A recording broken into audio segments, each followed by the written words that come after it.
Hi, it's Richard from Bagnall and Kirkwood. Today we've got a quick video on cylinder from Reximex Mito. And this is one that we commonly get asked, and it's about the main leak source on these pistols, which is the O-ring between the cylinder and the pistol. Cylinder is designed to be taken off the pistol. When filled, it can be quite tight, and that puts wear on that O-ring, so that O-ring is one of the most common ones to go, or the source of your leak. So there's two different versions. Principle of it's the same. This is one of the later ones. The earlier ones using smaller O-ring. So we're going to be doing a pack where you get the big O-rings and the small O-rings. Or of course both of these will now be in our complete pistol O-ring pack. We will also be doing a video on full strip down of the pistol in the near future. So I've had a number of people say, oh, their cylinder doesn't have this O-ring, so this is the main reason why we're doing this video.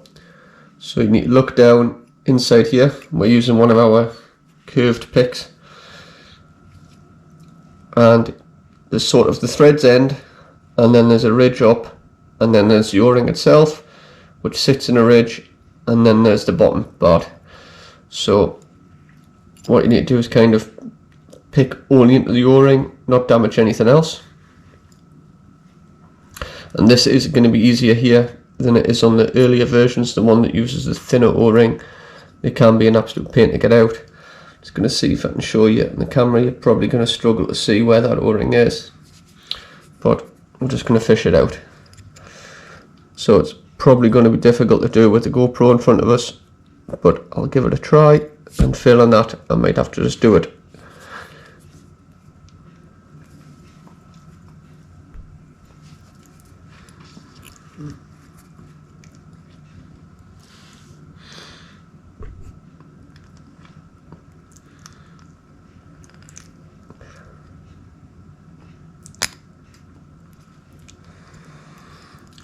So it's half out there, and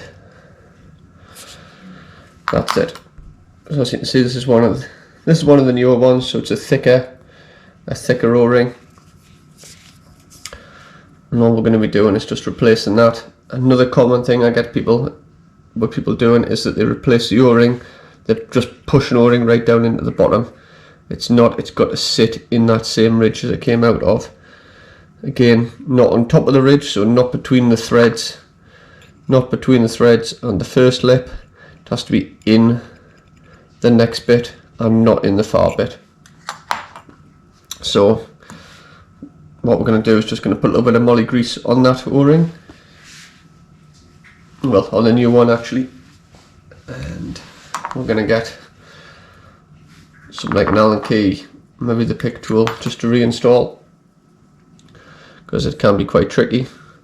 Again, the earlier type O-rings are more difficult to reinstall than the older ones.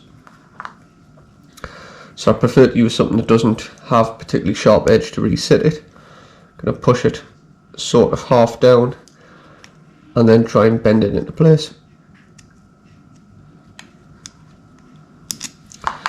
So the back there has gone a little bit too far. I'm just going to pull that back up into place. There we go. So being careful not to actually spike the new O-ring or damage anything. So half of the O-ring is actually seated there, and I'm just going to push down slowly and carefully on the other side. Just try and work its way around all the way around.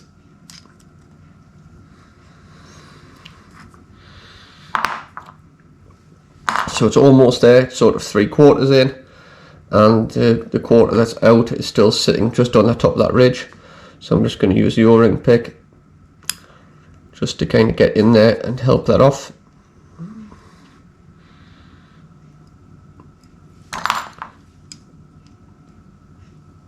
Back to the tool.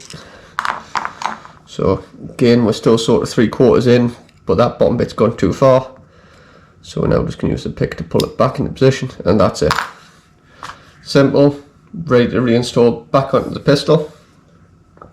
If you're really having a drama with this cylinder, we'll do it as a complete unit as well, as a spare. But of course, because you can quick swap these out on the pistol, you can have a brand new unit that's full. When you get empty, you can switch it off to another new unit. but just bear in mind that's going to run through these O-rings a bit faster, so you might need a few more spare. Okay, so thanks for watching, and we'll catch you on the next video.